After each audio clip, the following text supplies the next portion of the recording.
What's up, everybody? Welcome to Inside the Game. This is the Inside Scoop Gamecast. We're here with Scott and myself, Drew. Today we're talking about the latest news, gaming industry insight, and all that good stuff. What we've been playing and all that kind of thing. Let me just move my microphone a bit closer. Scott, how's it going, buddy? Oh, not bad. It's keeping busy during the weeks. Yeah, not too difficult around here. Well, no, we always have lots of stuff to do, don't we? So, oh yeah, we're always in full swing here. That's for sure. Nothing's slowing up. Just after this, I've got a meeting to head to. So, one thing to another. What else do you do? But, oh yeah, constant man, grind. Always. But having a good time. Always loving what we're doing. And let's get things kicked off for what we're going to be playing next week. Scott, why don't you just give us a rundown on what's coming up in games for next week? Yeah, so starting in May the 11th, we have Star Wars Episode 1 Racers coming to the PS4. Oh, that's actually May 12th. My bad, sorry. Deep Rock Galactic official launch on PC and Xbox One, May 13th.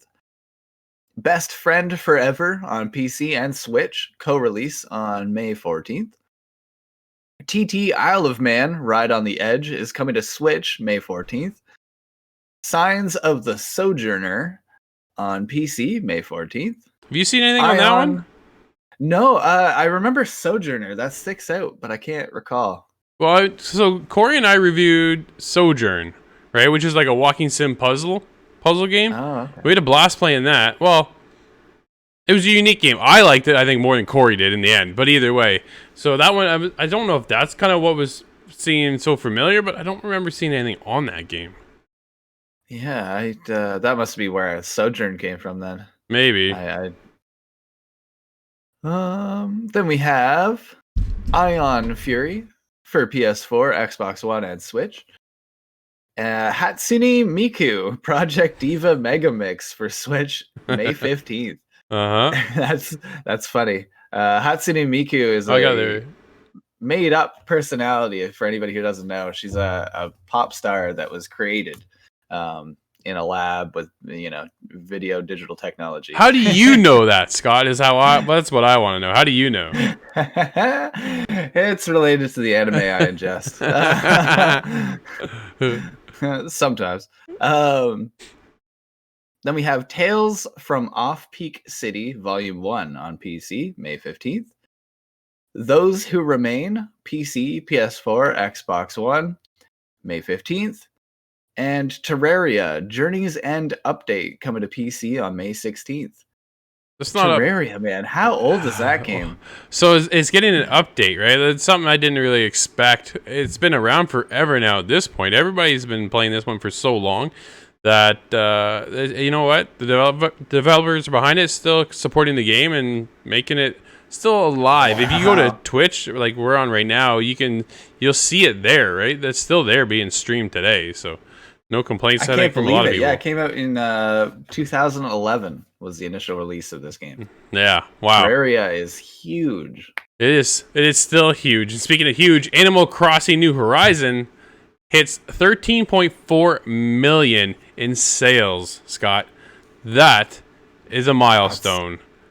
Yeah. That's saying the least.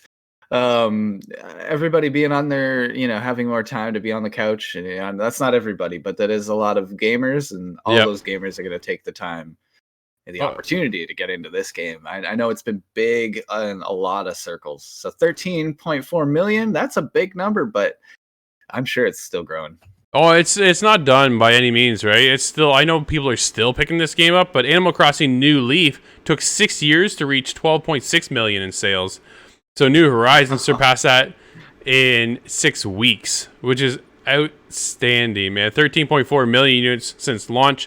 The latest game in Nintendo's long-running franchise launched globally on March 20th, and it sold 11.77 million units before March 31st, according to Nintendo. Went on to sell 13.41 million units in the first 6 weeks following launch. Like, holy crap. That's a lot of... when we were starting to see these numbers add up and the trend that everybody was jumping on this game, me and some friends theorized that maybe they knew something about the lockdown coming up, or they had something nefarious to do with it because it was just too properly timed Well, for what happened. you know what? Honestly, I think this was the perfect time for anybody who was looking to like relax and chill out, because obviously with COVID-19 and the shit that's kind of gone on with all that, this allowed people to, like, I know people, the minute that they had nothing else or kind of looking for things to do, that this is what they gravitated towards. People were buying the Switch. The people were buying New Horizons because they needed something to do, and not even like the hardcore gamers. I mean, like the casual people. Like, we're talking about Nate. His girlfriend went out and bought the game, and she's not even a real big gamer at all, but she is hooked to this game.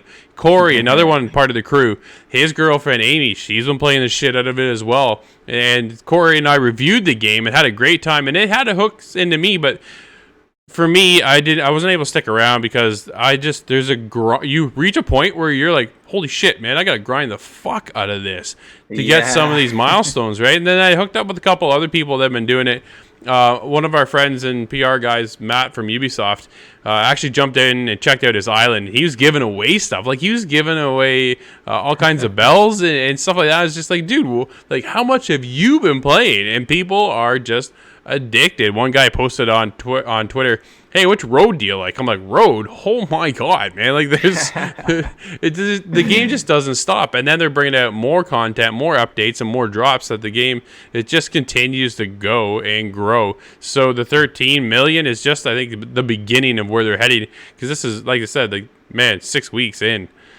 Yeah, I can't imagine 6 months later what the numbers are going to be, if they're going to be double the, what we see now, because it's an infection and people are poor choice of words, but it's people are getting hooked on Animal Crossing, showing their friends these weird islands and stuff, and then it gets more people into it, and something that I never would have really expected to be that popular, but it really is. Yeah, absolutely. It's just nice to go in and chill out and relax and not have to worry about, like, shooting something, or, like, you know what I mean, versus what we play every day. Like, I'm always on the Division 2, and there's a pandemic in that game, right? So to sit back and go and just kind of farm stuff instead of actually have to fight things, in a sense, it's just a little bit more relaxing, and I think it's more enticing and inviting for a different form of audience than what we kind of play, at least you and I, Scott, from a day-to-day games perspective. You know what I mean? Yeah, definitely. And a lot of people aren't into that super intense kind of thing. So it's nice to have something that doesn't have an explicit objective. Like, it kind of does, but you can do whatever you want in Animal Crossing. You don't have to. Well, exactly. Stick to that. You go out, you go fishing, you go grab some seashells, you find some coral or some fossils and cash those in. The next thing you know, you're putting some carpets down in your house, and who knows what else you're adding to it, right? You're hitting the store, you're doing these daily tasks that, in a sense, almost feels a little mundane, but at the same time, you're like, man, I just want to chill out. And with the times that we're in, where you have that time, at least some people do have the time to kill, and just want something to kind of occupy their time for a little bit, man, there's nothing to jump into this and then bounce out and do something else later. It's pretty cool. Yeah, no, I definitely understand. What else we got in the dock there, Scott? Yeah, I was very happy to hear this one, because Mass Effect HD Remaster is apparently finally happening. As part of EA's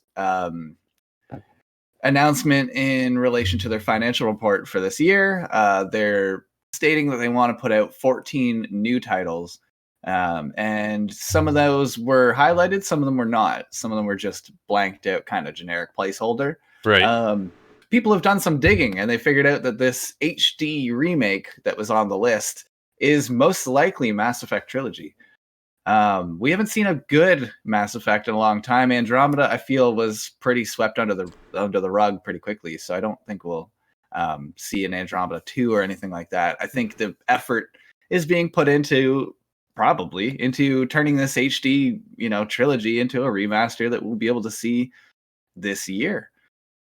Well, I think that's a lot better than a shot in the dark into a new one. Well, absolutely. You know what? The biggest thing is that the Mass Effect fans have been asking for this forever. Like, we're talking back on last gen, they wanted a remake of Mass Effect series, the whole franchise, moving forward. Man, like the hours, if this is true, because basically we are basing this off of rumors at this point right now, but they are saying that this is a thing, and if it is, like, man, we got a bunch of content coming up, and for Mass Effect fans to fall back in love. So I tried Mass Effect 1 and it didn't click. I honestly, I didn't like it. I did not like it. I did not like the game mechanics. I didn't like the way it felt.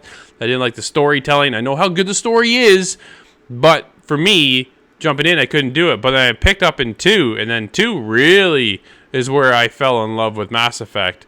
I never went on to play 3, unfortunately, just due to too busy playing other games and things like that. But if you were a hardcore Mass Effect fan, then, man, this is all you really been looking for a long time. And the biggest thing is, I can't believe it's taken this long.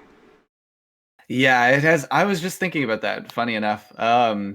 When I first started the first Mass Effect, it was a complete surprise hit to me. I had no idea. I didn't hear anything about it. I wasn't aware of BioWare, any of their past work, anything that would have, alluded to such a good game.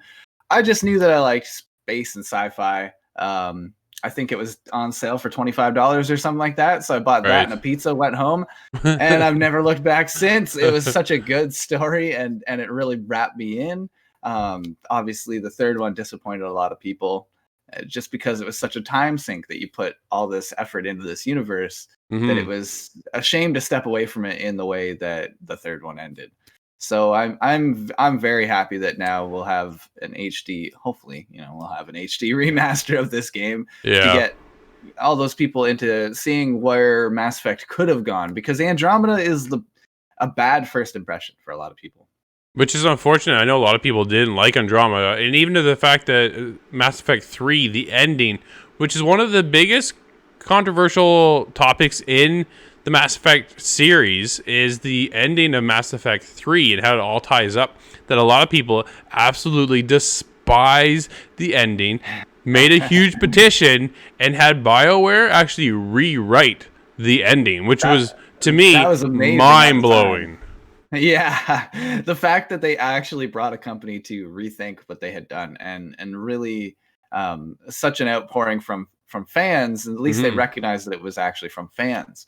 It wasn't brushed off as a trolling attempt or one faction mad about something about another faction. It was just the fans of the game wanted something different, and they actually listened. And I think that was a trendsetter, because now even into the future we have, the Sonic movie gets remade. There's a lot of these things that are kind of the developers are more open and transparent about the changes they're making in the games. That was a trend-setting moment, and it was a big deal for video gaming as a whole. Yeah, absolutely. So we just had yesterday was the Xbox event, and then to follow up, apparently Jason Schreier, well known in the gaming industry, has news. He hasn't gone into any details, but he did mention that PlayStation is about to do something next month.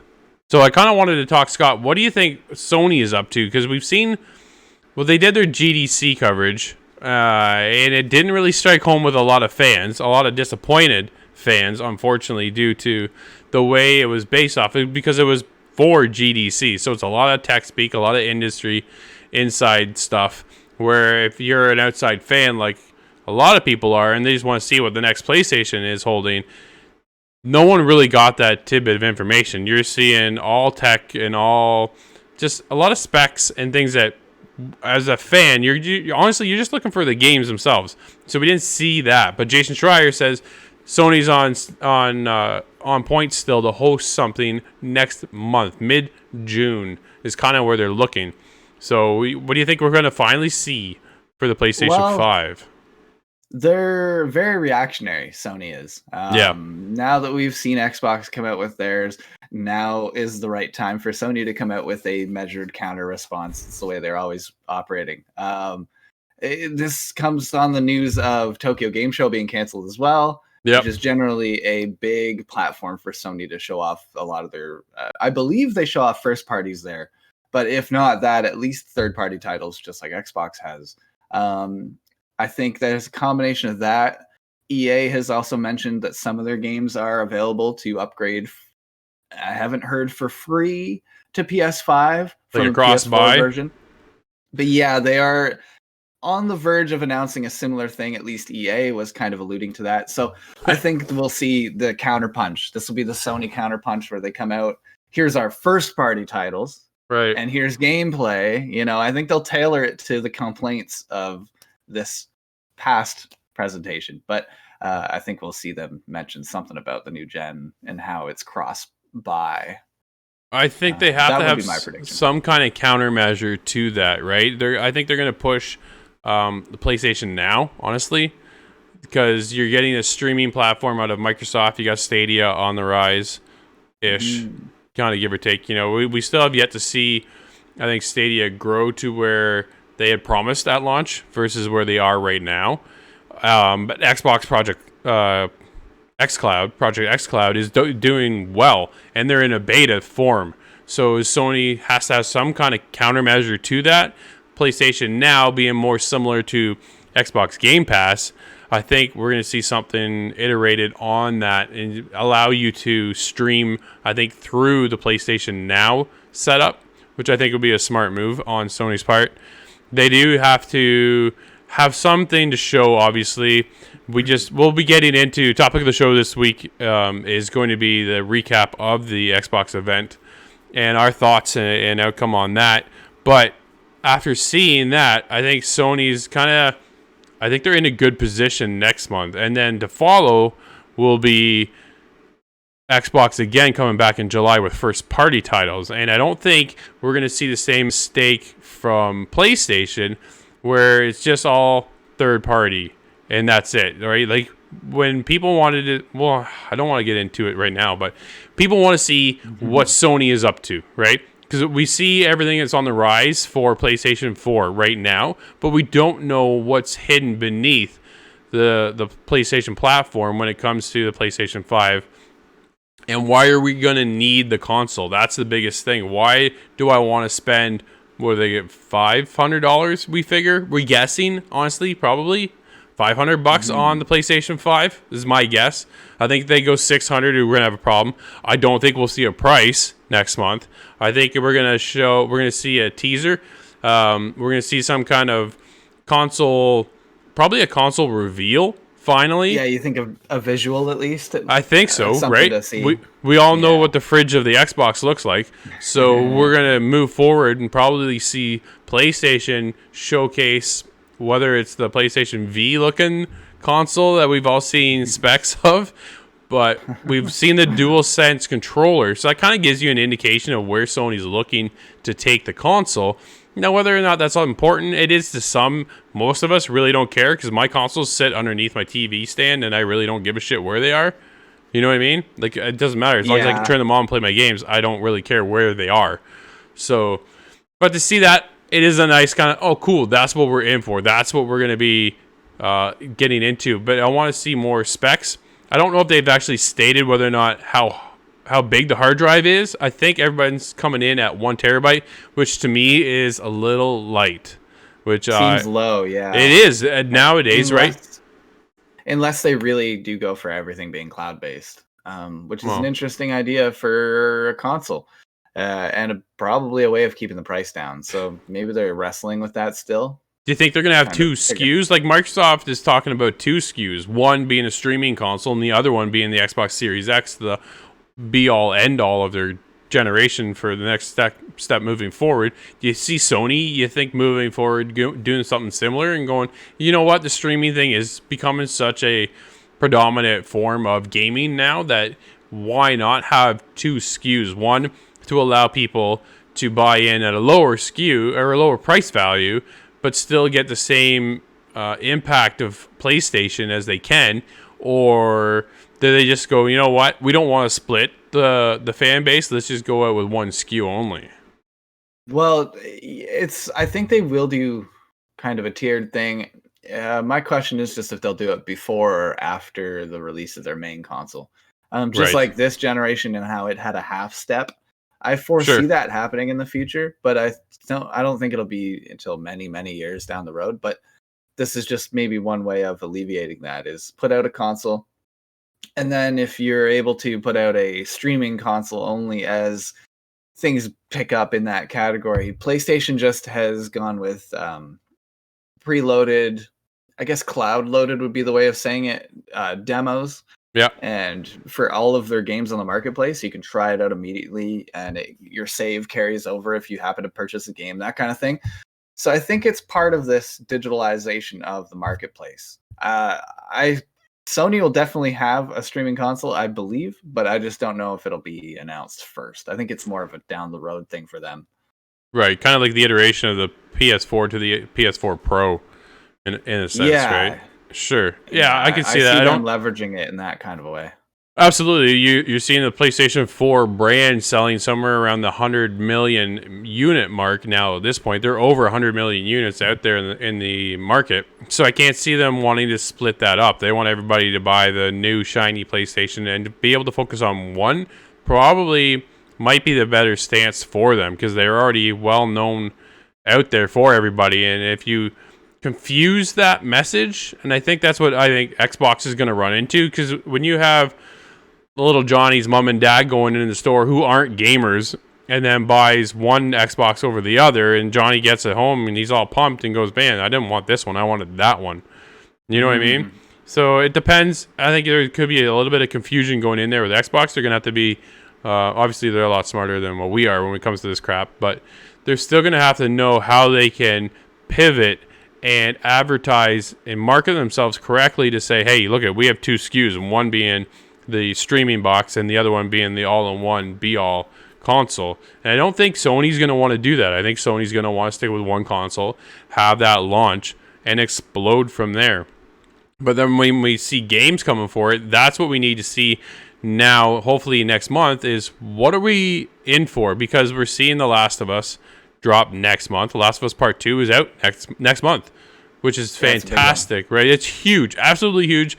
Obviously, we all heard about the leaks. I've been so far lucky not to have to worry about any of those leaks, you're right? Still spoiler free. I'm still spoiler free, and I'm holding on to it. So I've got the memes prepared for when you discover them. Don't worry, we'll have a laugh after you're done being mad. Okay, sounds good. But then it's followed up the month after in July with Ghost of Tsushima launching as well. So there's their two biggest titles. What's the follow? Then what's left, basically? There's rumors of Horizon Zero Dawn 2 coming. Is that going to be a launch title? Man, if it is, what a baller move to have from Sony to have that as a launch title. That'd be fantastic. But when was the last... But it's a little bit... I feel like we would have seen it already by now, though, because we're getting into that zone where there shouldn't really be surprises coming out for the new console release this holiday season. Well, yeah. Oh, man, I'm typing on the wrong keyboard here. Stupid things. Oh, well. I was looking for when New Horizon Zero Dawn launched. And I want to say that was 4 years ago now at this point. I would have guessed 2016, but I'm not really sure. So they could be, honestly, right in line, because now all the assets are more or less made, right? You're going to be tweaking and polishing other assets that you've had in the past and upgrading a bunch of stuff now, obviously moving forward. So maybe they are rebuilding all the assets. I don't know. But at the same time, they've got the formula, I think, of New Horizons down, that it's... Or Horizon Zero Dawn, down, that they're already kind of lined up. And then they brought in more team as well. And then Herman Hulst moving over to become the head of Sony and letting a new role take over for Guerrilla. So there's a lot of things jumping in and out of Sony at the same time. So whether or not we see Horizon Zero Dawn 2 or not, I think if they could manage to push it together for launch, I think that'd be fantastic. You figure you have The Last of Us Part 2 just came out. After them comes Ghost of Tsushima. From there, we don't see anything until the fall. Nothing as a AAA. It's a big gap. Exactly. So then you kind of have to come out swinging, I would expect then, right? You're not going to get Spider-Man 2. I think that's too soon. I don't think we're going to see the next God of War anytime soon either. So what's the closest thing that we know of? Well, Horizon Zero Dawn is probably about it. So they've got, obviously, other studios in the works on stuff. But who knows what we're going to see. No, I don't. I think I'm honestly, still waiting for Resistance to come back. That was actually, yeah, like jokes aside, that was a shooter series I actually enjoyed on PlayStation. well, they do own Insomniac Games, so they are the dev team behind that series. So you might just see it after all, Scott. But I don't think you're going to see it right away. I think right now No. Insomniac is obviously working on Spider-Man 2.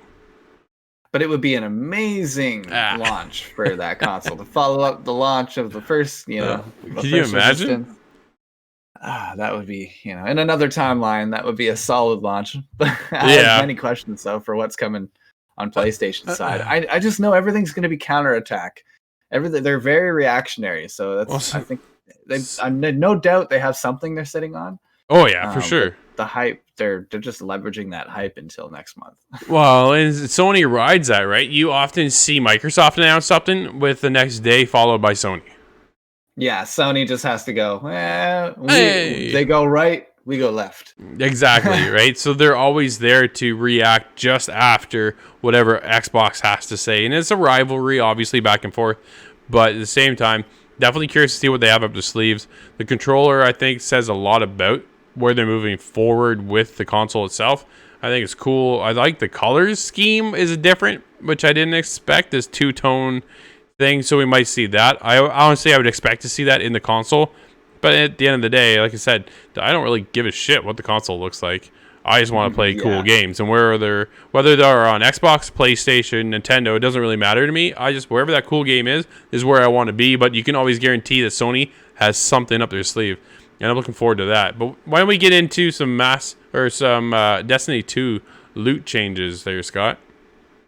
All right, so we have Destiny 2 Year 4 will add new rewards to almost every activity in the game, including the Trials of Osiris, raids, playlists, strikes, and seasonal activities.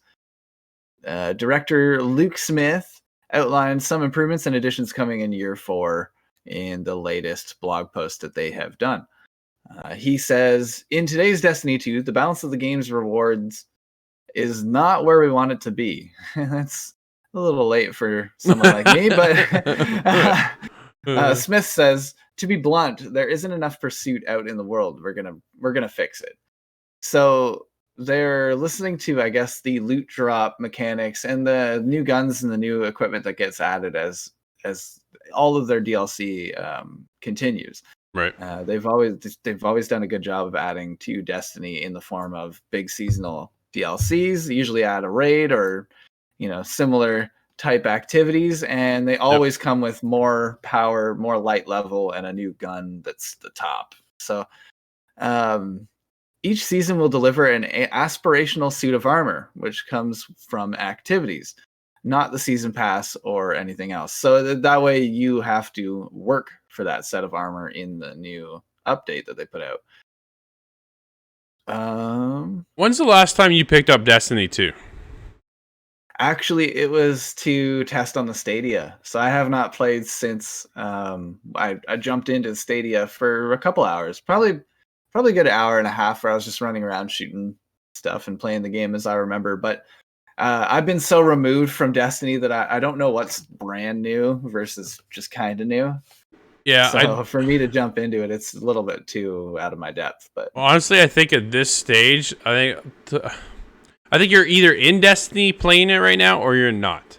And that's it. I don't think you're coming back to it. Even if they do all these fixes and changes, I think obviously changes can be a good thing, and moving forward with Destiny 2, the changes that they are implementing, I think is for the player base that is already there. And they're the ones that are there going, man, I don't like this, I don't like that. I want you to change this. I'd like this see fixed over here. And I think that's what they're going to do moving forward, is be able to fix and tweak all the changes that their main player base has already discussed and talked about. Where to pull me back into Destiny, I'm kind of waiting for Destiny 3 at this point. Well, they go on to state that actually in these updates, they're mentioning suits of armor, sets of guns, and things like that are going to accompany those year 1, year 2, whatever cycles.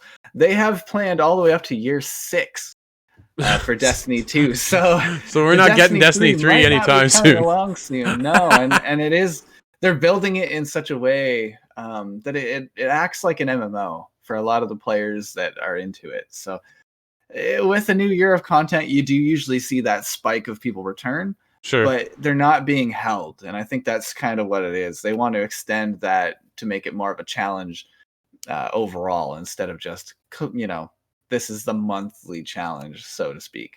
Yeah.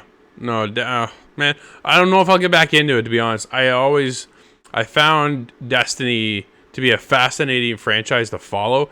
Nate, obviously being our Destiny guru here on ITG. Yeah. Yeah, he's played so many hours, especially even the first one. I think he still played more of the first one than the second one, but he still loves going back to play Destiny. There's just nothing like a Bungie shooter, to be honest, right? Yeah. Is what it is. Well, and to be, to give it the credit it deserves, that Gambit mode is a lot of fun, and that's something that's unique, and something that Destiny players keep going back to. So they've definitely got something good on their hands, that's for sure. Oh yeah, absolutely. Now, let's get into topic of the show, Scott. We are going to talk about the recap and the Xbox Series X event that happened yesterday. Overall thoughts. Why don't we start with our overall thoughts of the event, Scott? Because there's a few I've seen thoughts since on what people's impressions and overall thoughts were, and I understand where they're coming from, and then part of me doesn't. Like, you know what I mean? So yeah. Well, what do you think? I'm always so hesitant to jump on the hype train, no matter which way it's going. Sure. Just because there's in the age of how do I put it?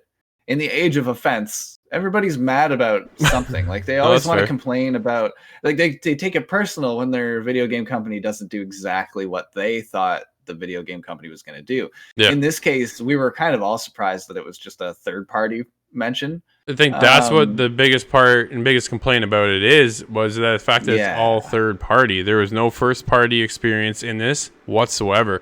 And when you're looking for, and this is what when we get back to Sony doing their thing next month, you're going to see some first party stuff. I would expect to see first party stuff. You're looking to showcase your next gen console and you're doing it with no first party stuff.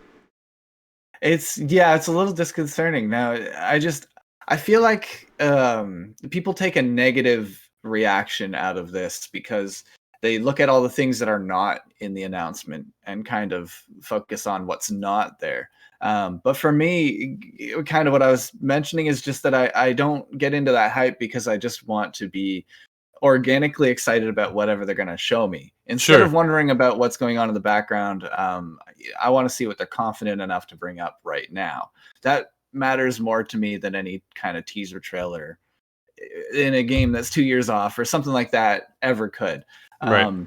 So for me, I wasn't disappointed at all that it was just third party. In fact, I kind of am happy that they're establishing a strong third party repertoire aside from the main games, because when you're talking about the next console being in fall, I almost I have to save now. If I'm gonna get it, I have to save now, and this gives me a little bit of a better indication on what I'm saving for.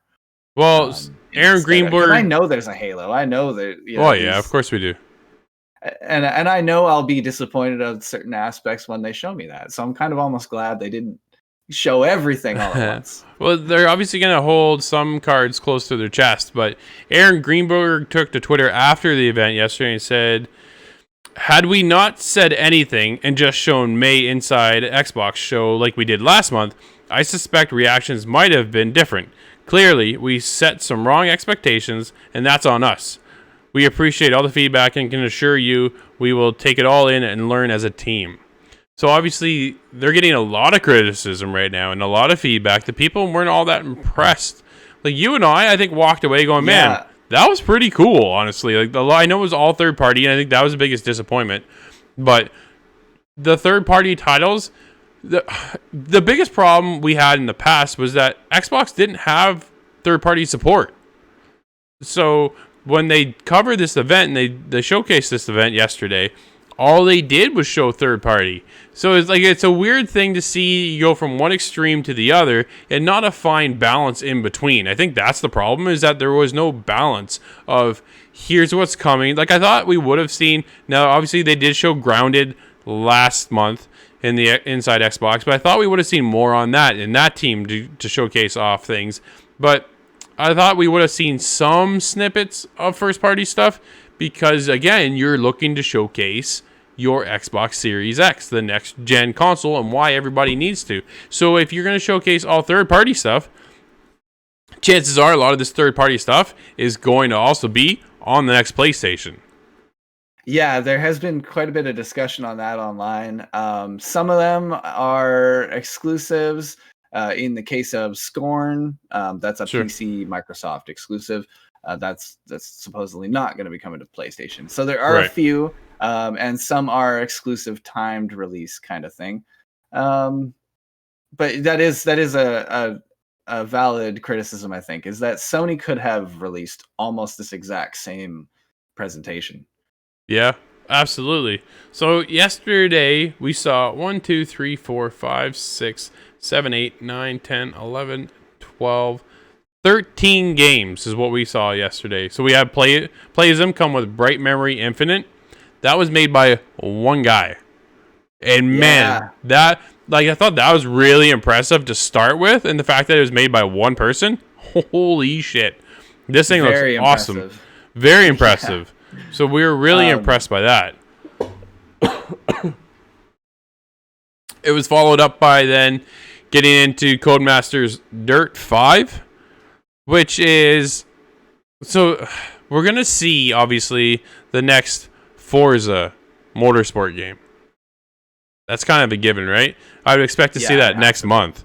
Next month when they do, in July when they showcase the next first party stuff, that's when we're going to see Motorsport. So this one obviously is a little bit different. It's Dirt 5 is obviously a different take than the Motorsport series. They're a lot more street and simulated, where Dirt's not. They're simulated, but they're not. Like, they're just a different genre in a sense.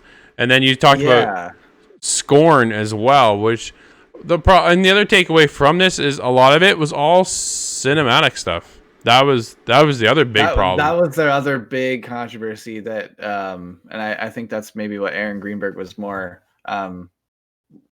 commenting too, is that everybody kind of had this expectation they were going to see gameplay. And there was very careful wording at the beginning of the presentation, which is, here's these games running on a Series X. So I can absolutely see how everybody jumped to the conclusion of, well, we're going to see some gameplay, especially in the case of Valhalla.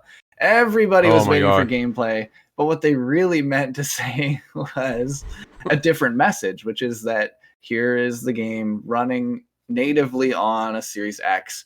Here's, the kind of thing you can expect, the fidelity of the cutscenes, that kind of thing. And of course, they're nowhere near unlocking that potential. So I'm not sure why they thought it was strategically good to mention that. But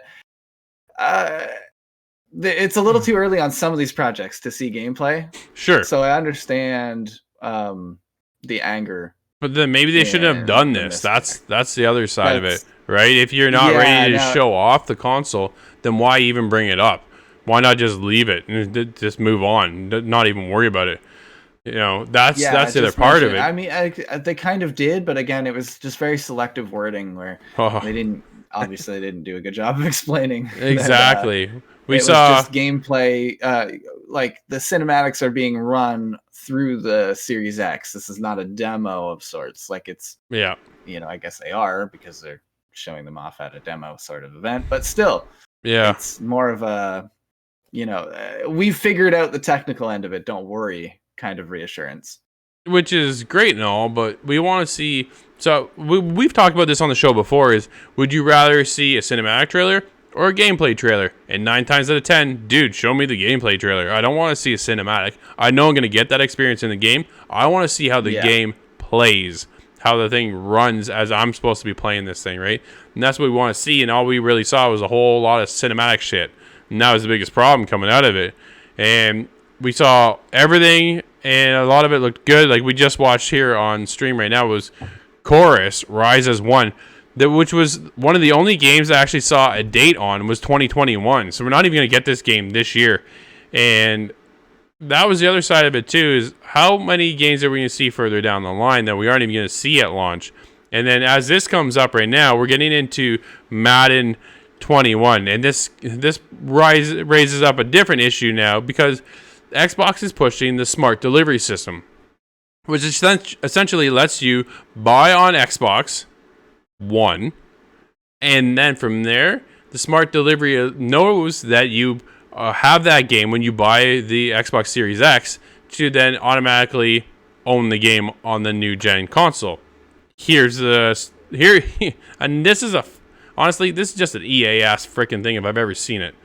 So the problem comes up here, Scott, is that EA says for you to receive the offer, you need to purchase Madden NFL 21 by December 31st and upgrade to the Xbox Series X by March 31st, 2021. So you have a 3-month window to do this. This is the only company as of right now that we have seen to do this move, which honestly fucking blows me away, Scott. Like, I just don't understand, man. Why would they do something like this? Is it because it is a sports franchise and we're going to get a new iteration next year? But at the same time, if you bought the game late, too fucking bad for you. Like, not everybody buys the next year following, especially for a sports game. A lot of people will often wait a year or wait 2 years and then look to upgrade to the next sports game, whether that's basketball, baseball, or football. Like, MLB The Show is notorious for a lot of people, I think, skipping one and going the following year to purchase the next one and not worry about it, right? Where right now, where everything is for Xbox is so focused on smart delivery that EA comes in and says, whoa, yeah, we're part of it, but you got 3 months to do it, and otherwise, fuck off. Yeah, it seems like one of those moves again on EA's part where they maybe had good intentions, but it does not appear to be that way. And it just kind of follows a line of EA's missteps where they misread their own fan base. I don't think this is terribly helpful to too many people. No. And it does kind of seem like a way for them to shoehorn themselves into this presentation where they otherwise wouldn't have made sense to be. So I feel like this is EA being caught in another one of those marketing ploys. And, oh, man. I was shocked, honestly, to see them even here. I was surprised to see them in it, right? Like, I was like, oh, Madden, okay, good on you guys. And then we watched the whole presentation, and I kind of never thought anything of it. But then after you get the press release, and he goes, oh, yeah, you have to do it between the end of December and by the end of March. And if you don't get it, I was just like, fuck, EA. Like, there's a reason why so many people just kind of scowl at the name EA, which is so unfortunate. But at the same time, like, I don't know how you remain to be one of the biggest companies, but yet also one of the ones that are talked about the worst, which is just disappointing. And to see a move like this, so I've reached out to EA for comment, so hopefully we'll hear something back for next week's episode. But as of right now, I'm still kind of just in limbo waiting to hear. But I want to know why go this route and not allow everybody just to do the smart delivery system that you're able to do. Like, so, one of the biggest games coming out this year, Scott, is Cyberpunk 2077. Now, whether or not they're going to make it this year or next year, it is slated to have a smart delivery. And CD Projekt Red is one of the biggest companies in the freaking world, let's be honest. And they won't falter one freaking bit. I'd almost guarantee it. And if you buy it on the Xbox and then you pick it up a year later, you pick up the Xbox Series X a year later, dude, you're just going to own the fucking game. And that's all there is to it. Well, I was going to say this is strange because like EA, who are they helping when they do that? They're not shooting like their own fan base is the ones who are going to suffer. And you could maybe justify it if you think in the terms of, well, people who buy those games only buy one a year. It's like, okay, but how many people bought The Witcher 3, once in their lifetime? So yeah, when you compare it across companies like that, it doesn't make any sense to put these extra stipulations on there in regards to the smart delivery, because it's just like, who are you hurting? It's only yourself in that scenario. I agree. I think you're only hurting your own company in this case and your fan base, right? So it just seems like it just honestly, when I heard that it was EA, I'm like, of course it was. Like that was my reaction, right? Of course. Who else would do it? Like, Nobody. EA. well, Leave it to EA to do like it. Rockstar will make us buy GTA 5 Oh 4 man. different times on 3 different platforms. Yeah, exactly. And you can justify that. I believe they could have done the same thing with Red Dead, and I think that's just about the only developer that's going to be able to get away with something like that. Yeah. The Witcher 3, again, it's such a big package. They can make you buy it again on Switch, and you'll do it if you're a fan. Sure. It doesn't seem to hurt there. If they were doing the smart delivery thing split, it's such a giant title that you could make that argument. They're only going to buy it once, kind of thing. But if it just EA isn't the case. We've seen it isn't the case. Well, no, like if EA was just if they would have thought ahead and go, let's do this, then they might as well just not even said anything and not even done the program. You know what I mean? Why even buy into the fact that you are on smart delivery? You're there for 3 months. Who cares? You might as well just said forget it, and that way you wouldn't have pissed off so many people. Now made the news for our show, the next show. What other website has you? And then again is now looking down on EA, going why, right? Like it just every so often EA comes back up, but not in a good light, and it's just. Like, I don't know what's going on over there, but that is just, it seems like a misstep, but I'd like to know more as to why they want to go this direction and not just leave it open on the board like other games are going to be, right? So we just watched Vampire the Masquerade Bloodlines 2, smart delivery on that one again. Also coming to Xbox Game Pass. We saw that as well on a couple of them. Dirt 5 going to be there. Scorn is going to be on that as well. From there, we get into Call of the Sea. I think this game looks really cool by Raw Fury. That was a world premiere. Nothing mentioned about smart delivery or Xbox Game Pass that I saw. I should check my emails. But as of right now, I don't think I've seen anything on that. We saw The Ascent, which is getting smart delivery, which was a world premiere as well. That's a twin stick shooter co-op, which was always nice. We are always a big fan over here at ITG for co-op, especially if we're able to do couch co-op. I often play a lot of games with my girlfriend when possible, so that's always cool. And then Scott, I think one of the ones you were pleasantly surprised with and really dug was The Medium, coming 2020 holiday season. Again, one of 2 games that I saw on the list that actually had somewhat of a date announcement on there.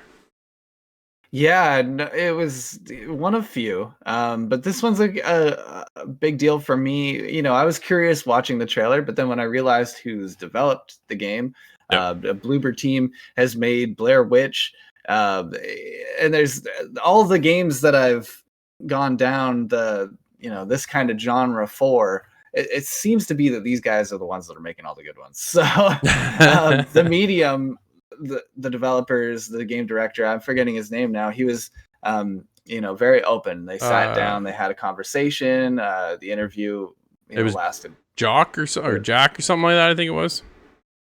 Yeah, and it was quite long though. They really asked him about a lot of things, the world, the gameplay, what kind of things can we expect, and I like the explanation they give. It's another one of those psychological horror games, but this one is done by people who will do it right, and it seems like it's a big kind of game. It's not just a run through it in 2-hour kind of thing.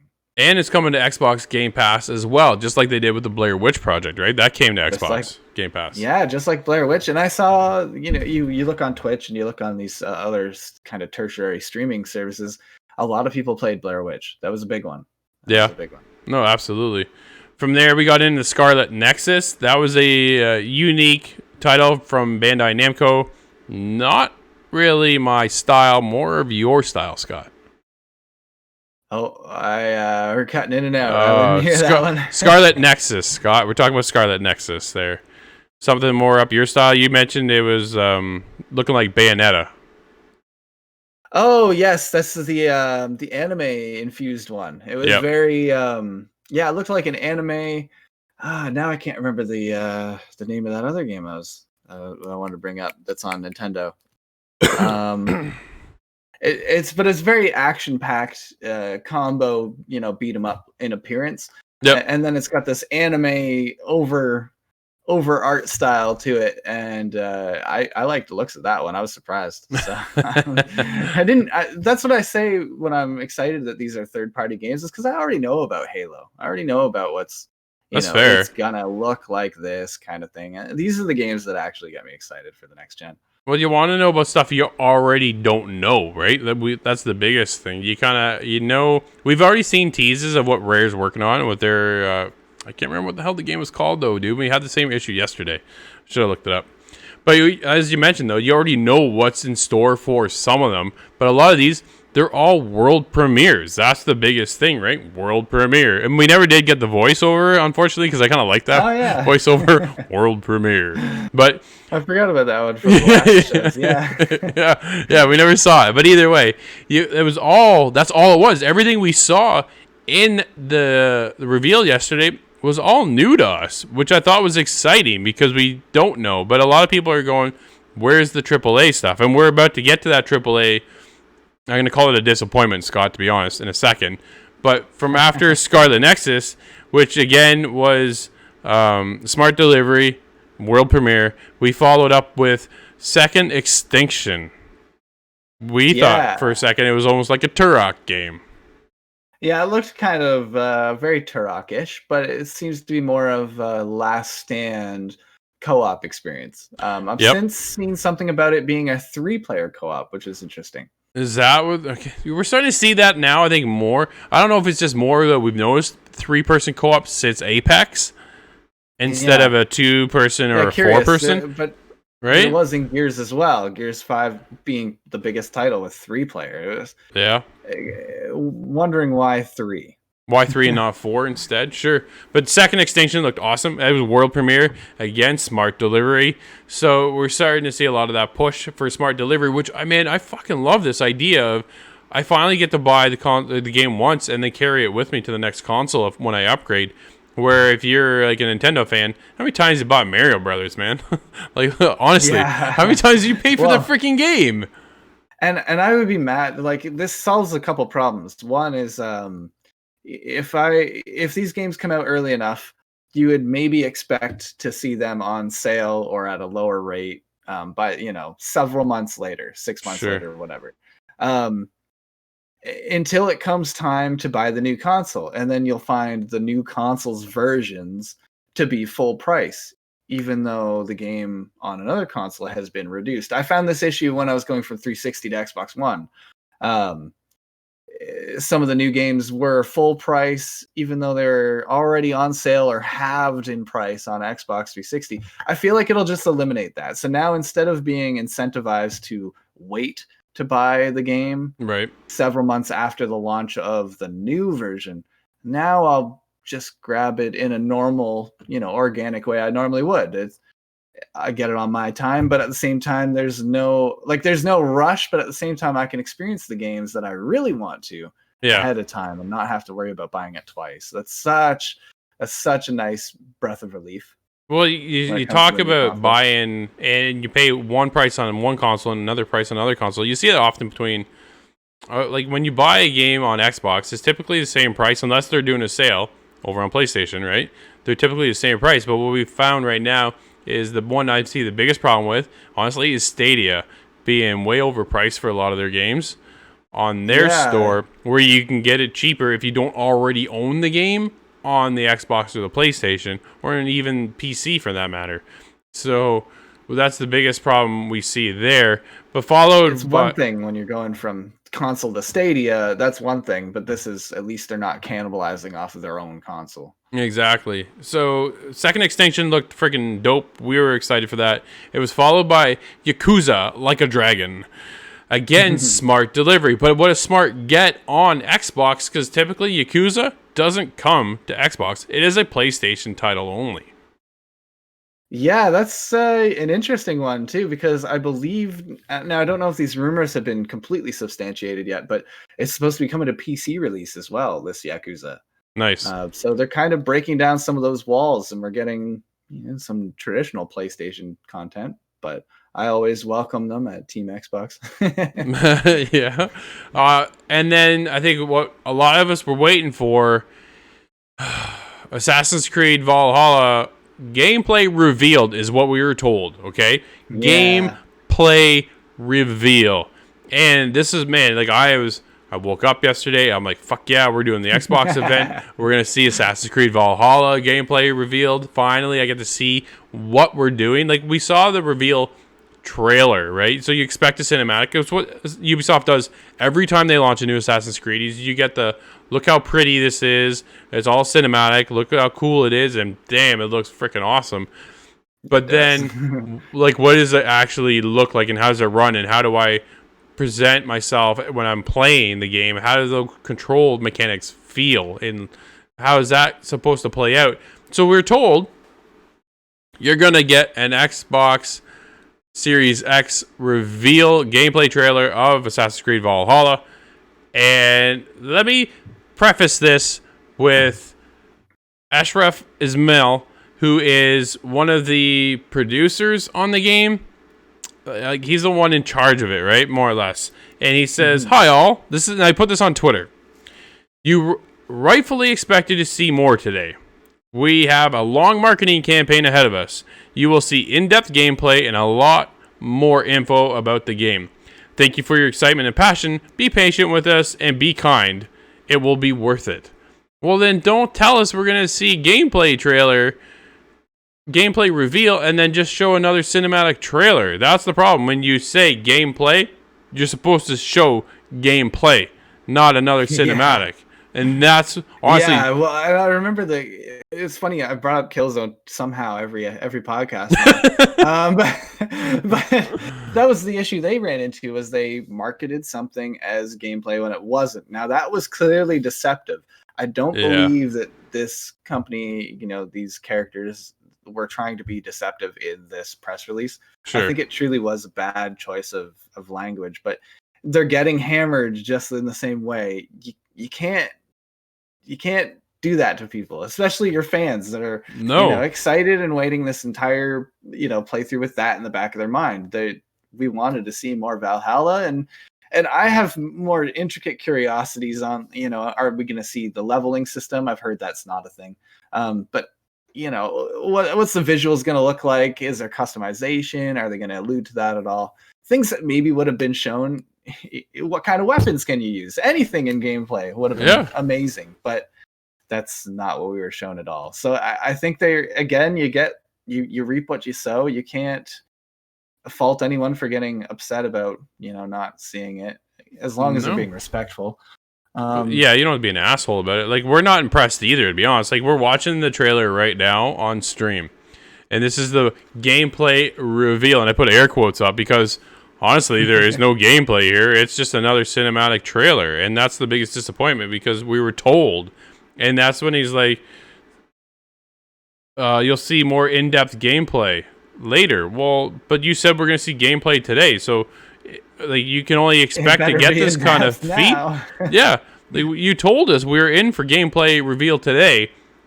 So how do you think we're not going to be kind of disappointed, or just questioning why the motivation moved to more of another cinematic trailer?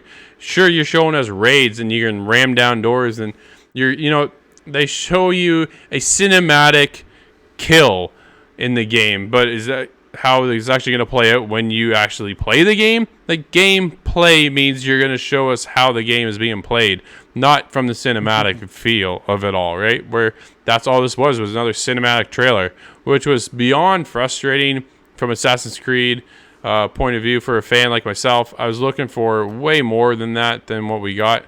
And to get that from them was, man, like, come on. I don't know. Yeah. I was so freaking mad.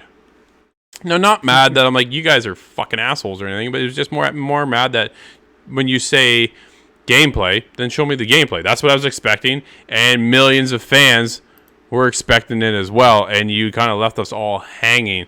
So to expect more later was to expect it all yesterday. Like, I wasn't expecting all of it, but you know what I mean? A little bit of, hey, here's what we're talking about in this is your gameplay reveal. But they hyped up the whole Xbox event based off of Assassin's Creed's gameplay reveal, and you saw that throughout the event as well, and that's the biggest thing. So when it didn't promise and what they put out there, they're was sort of responsible for this backlash, and not solely responsible for the backlash on the entire Xbox presentation, but just the fact that you're right, like they led with Assassin's Creed gameplay is going to be what's shown off, and I understood that to be, if we're going to see gameplay, it's only going to be Assassin's Creed. I wasn't expecting gameplay from the other ones.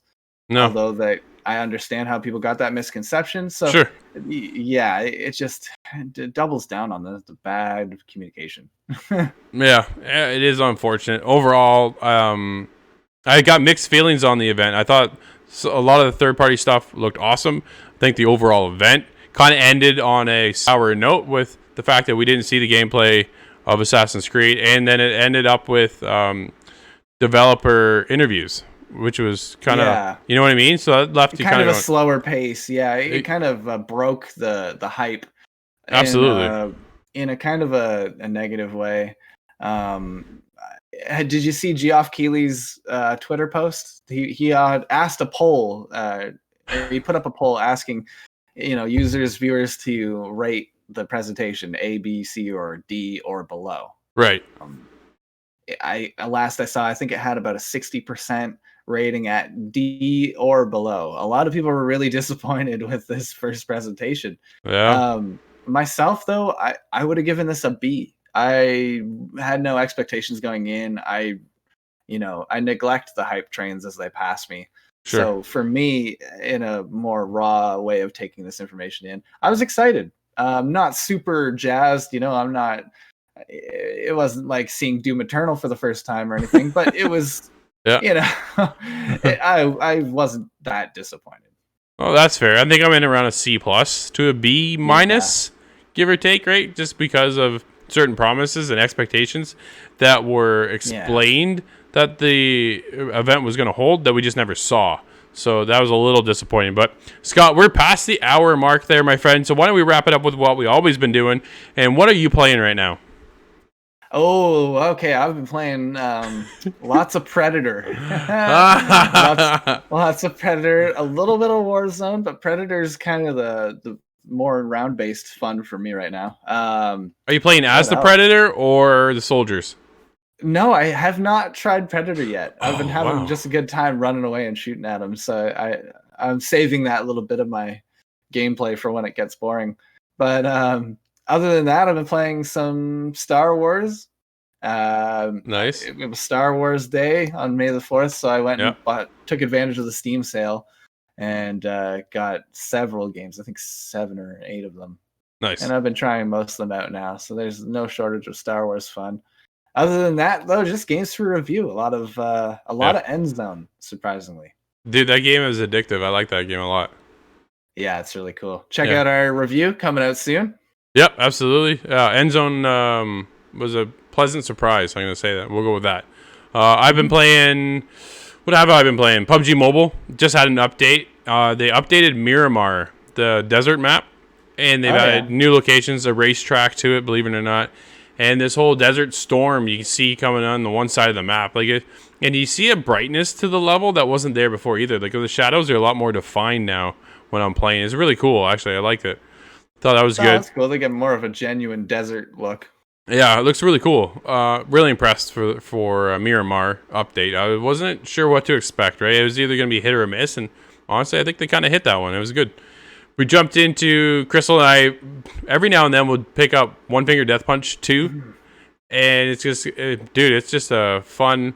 You literally use one finger, and you're just this karate guy kicking the shit out of people, and it's co-op, and we're climbing the tower, and we had to hit 1,000 kills the other day without dying, so we managed to hit that, and then that brought us to tier 6, and we had to hit 1,200, and we just hit 1,200 as well. So, oh man, yeah, that game looked pretty fun. I didn't review that one, but I saw it, and that looked like some good fun. It's cool. It gets really chaotic when you get up to the 600 and 800 as you climb. They come at you a lot faster, and they have different combos going back and forth and stuff like that. So that was really cool. Besides that, I jumped back into our good friend Kyle, friend of the show. He just finished Red Dead Redemption 2. That's a big milestone, man. I don't know how he did it. Yeah, he finished it, and he's been chipping away at it, right? And that's the biggest thing is you got to chip at that game. You can't if you sit down for 3 hours to play it, you still haven't really gotten very far. So no, it's easy just to run in circles for 3 hours. Yeah, exactly. So I just picked that back up again and started getting back in the feel of that. It was nice. I skipped the Red Dead Online shit just because it's so broken right now, unfortunately. But it's allowing me to focus on the story, which is nice. I just went into chapter 4, so I'm still early. I say early, but I'm what did I look at the other day? I'm 130 or 150 hours into the game, right? Yeah, I was gonna say at least double digits, several dozen hours, but no. I'm 100 hours past that point now. At this point, so that's cool. Playing a lot of that. Jumped into Sea of Thieves now with a new update as well. Besides that, just games for review. That's the biggest thing. I have one that I just remembered I got set up. I can't believe I forgot. What's that? Elite Dangerous. I finally got my VR and nice my throttle and stick set up. I saw you streaming it the other day. Yeah, I'm gonna be doing that now. As I give myself missions to do and stuff. I'm gonna start streaming on Twitch. Me sitting down, but it's hard to take that off, man. You get in there and it's amazing. I'm looking around at ships as I'm flying by. Really? The throttle and the stick are in the same spot they are in VR, so I can, it's all there. That's cool. Oh, it's beautiful. Nice. It's so much fun. Well, Scott, I think we should start the weekend, my friend. It's been a hell of a week. Look for us coming back, at least myself anyways, on Monday. Nate will be off the next little bit due to some family matters, so we wish him the best and hope to see him soon. But until then, we'll be back Monday morning, 10 a.m. Eastern. You can also follow us over on YouTube at Inside the Game. We're on Twitch. Here, obviously, Twitter, Facebook, you name it, we're there. Until next time, thanks for watching. Everybody, have a great weekend, and we'll see you next week.